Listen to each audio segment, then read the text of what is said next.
విజయన్ గారు, ఇప్పుడు లావణ్య గారి గురించి ఆల్రెడీ మనం మాట్లాడుకుంటున్నాం. ఆ ఇంటికి సంబంధించి ఏదో వివాదం నడుస్తుంది అని. ఇప్పుడు ఒక కొత్త క్యారెక్టర్ ఎంట్రీ ఇచ్చింది రాహుల్ అన్నయ్య పేరుతో. ఒక మాస్క్ వేసుకొని తిరుగుతున్నాడంట ఆ అబ్బాయి. సీసీ కెమెరాల్లో కూడా మాస్క్లోనే కనిపిస్తున్నారు. బట్ తరచుగా లావణ్యని కలుస్తున్నారు.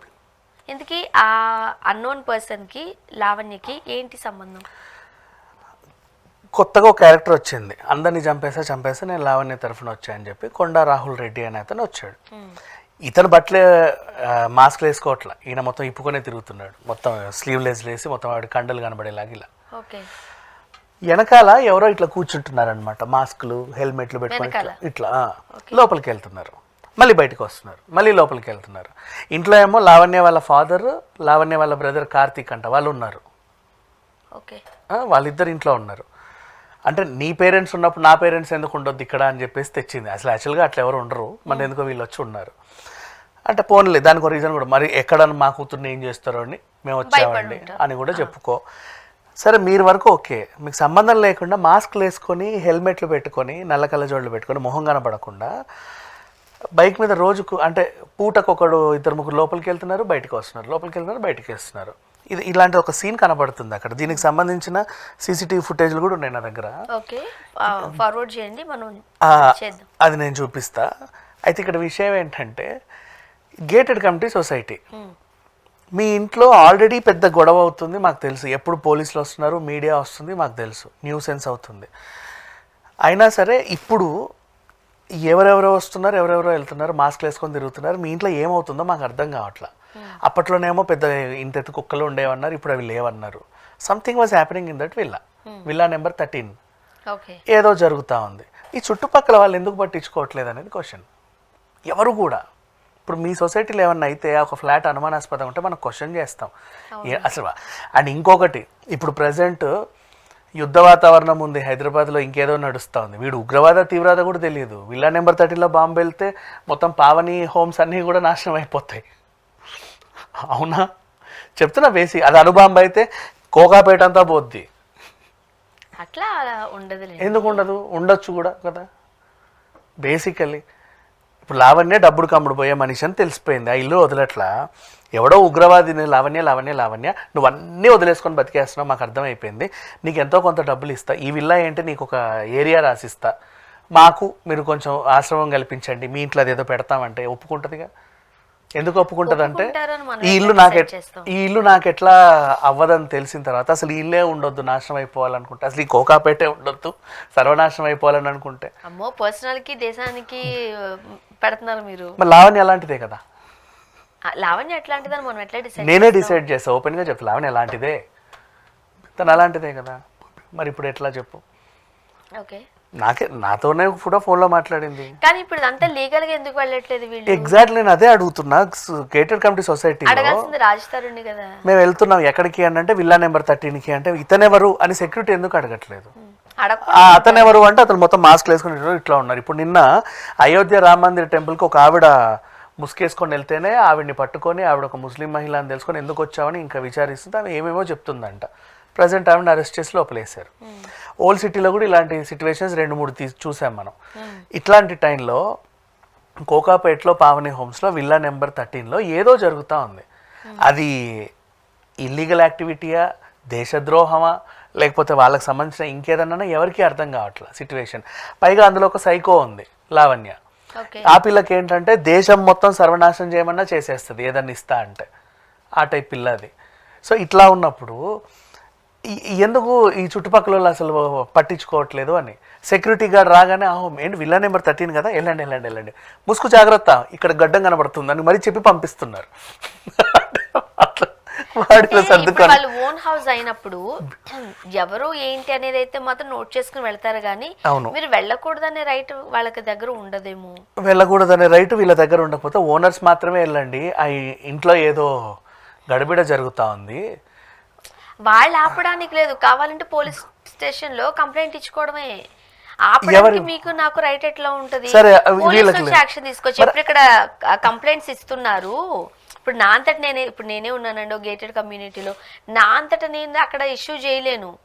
త్రూ పోలీసులతోనే కదా వెళ్ళాలి నేను నేనే కదా నాలంటోలో 10 మంది ఆ సొసైటీ అంతా డిస్టర్బ్ అవుతుంటే మరి వాళ్ళు ఎందుకు ఇవ్వట్లేదు? వాళ్ళు డిస్టర్బెన్స్ గా ఫీల్ అవ్వట్లేదేమో. అదే కదా క్వశ్చన్. అది అర్థం అవ్వట్లేదు. ఇప్పుడు అంత పెద్ద గేటెడ్ కమిటీలు అందరు మహామహులే మళ్ళీ ఉండింది. ఎవరు పెద్ద అదేంటి చిన్న చిన్న మనుషులు కూడా కాదు, అందరు మహామహులే. పెద్ద పెద్ద లాయర్లు ఉన్నారు, పెద్ద పెద్ద అడ్వకేట్లు, సినిమా ఆర్టిస్టులే చాలా మంది ఉన్నారు. క్యాథరిన్ తెరిస్సా ఉంది, ఎవరు మన రాజా రవీంద్ర గారు అక్కడే ఉంటారు, ఇంకా చాలా మంది ఉన్నారు.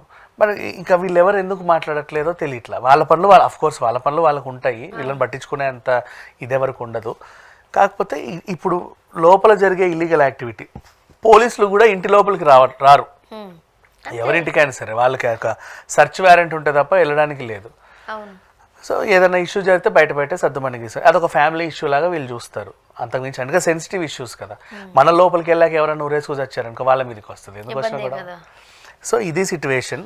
విల్లా నెంబర్ ఇప్పుడు వచ్చిన కొత్త క్యారెక్టర్ వీడెవడైతే కొండ రాహుల్ రెడ్డి ఉన్నాడో అని చెప్తే వాళ్ళు పట్టుకొని వెళ్ళిపోయారు. ఇప్పుడు రాహుల్కి లావణ్య గారికి ఏంటి సంబంధం? ఆ కొత్త రిలేషన్ ఇంకా తెలియాల్సి ఉంది. వాడు వచ్చి అంటే ఒక సెటిల్మెంట్ వాడికి ఇచ్చారమ్మా, పైల్వాన్ దగ్గరికి వెళ్ళి నేను సెటిల్ ఇట్లా ఉంది ఇష్యూ అంటే మేము సెటిల్ చేస్తాంలే అని చెప్పుంటారు. వాళ్ళు బెదిరిస్తున్నారు. బెదిరింపు సెటిల్మెంట్ వాళ్ళు ఉంటారు కదా చాలా మంది. ఇది జరుగుతుంది అక్కడ. ఇక్కడేమో కొంప అమ్మేశారు. కొత్త ఓనర్ వచ్చి కూర్చున్నాడు కొనేసుకొని. ఇట్లా ఏం చేయాలో అర్థం కావట్లేదు. కానీ ఎందుకు వీళ్ళు లీగల్ గా వెళ్ళట్లేదు అడుగుతున్నా నేను. లీగల్ గా ఏమంత చిన్నపిల్లలు ఏమీ కాదు, ఎవరు కాదు. ఎందుకు ఇంత రచ్చ చేసుకోవాల్సినంత అవసరం? పోలీస్ స్టేషన్ కి తీసుకెళ్తే వాళ్ళ దగ్గర అన్ని పత్రాలు ఉన్నప్పుడు ఎందుకు అది పెద్ద సంవత్సరాలు సాగే విషయం కూడా లేదు. ఇప్పుడు ఈ పిల్లొచ్చి ఏంటంటే నేను ఇంకొకరికి అమ్మేసాను ఇల్లు, మేము ఇద్దరం కలిసి వేరే వాళ్ళకి ఒక మంత్రికి సంబంధించిన వాళ్ళకి దగ్గర మా డాక్యుమెంట్స్ ఉన్నాయి, మేము ఇంటి మీద అప్పు చేసాము, ఇదిగోండి డాక్యుమెంట్స్ అని చూపిస్తుంది. అసలు వాళ్ళకి పెళ్ళి అయింది అనుకోండి, ఫర్ ఎగ్జాంపుల్ పెళ్ళి అయినట్టు వాళ్ళ దగ్గర ప్రూఫ్ ఉంది అనుకోండి, లేదు ఖచ్చితంగా భార్య సంతకం కూడా అవసరం. ఒకవేళ కాదు మేము విడిపోయామని అన్నారు అనుకోండి, పెళ్ళి అయితే కనుక డైవర్స్ పేపర్స్ ఉండాల్సిన అవసరం కూడా ఉంటుంది. అవును, అది లేకపోతే అప్పుడు అది వేరే విషయం. ఇప్పుడు అలాంటి పేపర్స్ ఉన్నాయా లేదా? ఏమీ లేవు వీళ్ళ దగ్గర, జీరో. అందరు అంటే నువ్వేది ఎవరికో అమ్మావని చెప్పి వాడు ఇదిగో నా డాక్యుమెంట్స్ అంటే అవునా మేము అప్పు తెచ్చాము ఇదిగో మా డాక్యుమెంట్స్ అని చెప్పి ఏం డాక్యుమెంట్స్ కూడా తెలియదు. అది అలా ఉంది పరిస్థితి. మధ్యలో ఒకడు వచ్చి బెదిరిస్తాడు, అందరినీ నరికేస్తా అందరినీ చంపేస్తా. సిచ్యువేషన్ అలా ఉంది. నిన్న ఏం జరిగిందంటే మెట్లపై నుంచి వచ్చి ఎగిరి తన్నింది ముసలావిడ్ని లావణ్య. ఇక్కడ తంతే ఆవిడ అలా పడిపోతే హాస్పిటల్లో జాయిన్ చేశారు. ఇప్పుడు ఇంకా హాస్పిటల్లో ఉంది లావణ్య వాళ్ళ రాస్తున్న వాళ్ళ మదర్. తన్నారా? ఎగిరి తన్నింది. నెక్స్ట్ అడిగితే లేదండి వీళ్ళందరూ నన్ను చంపడానికి ప్రయత్నిస్తుంటే నేను ఇలా తోసాను, ఆవిడ పడిపోయింది, ఆత్మరక్షణ కోసం చేసుకున్నానని చెప్తుంది.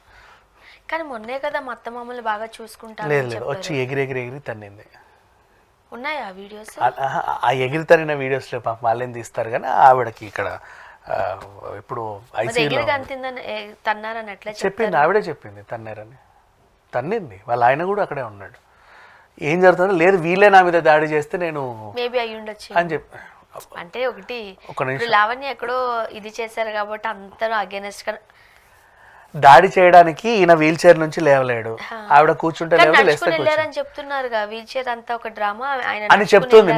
మీరు వాళ్ళు ఏంటమ్మా వీల్ చైర్ లో ఇలా ఉన్నారు నిన్ను ఎలా కొట్టారని అడిగితే మీరు వచ్చినప్పుడే ఇలా ఉంటున్నారండి, మీరు వెళ్ళిన తర్వాత ఎగిరి నన్ను తన్ని అటు చేసి ఇటు చేసి మళ్ళీ మీరు రాగానే ఇలా కూర్చుంటున్నారంట అని చెప్తుంది.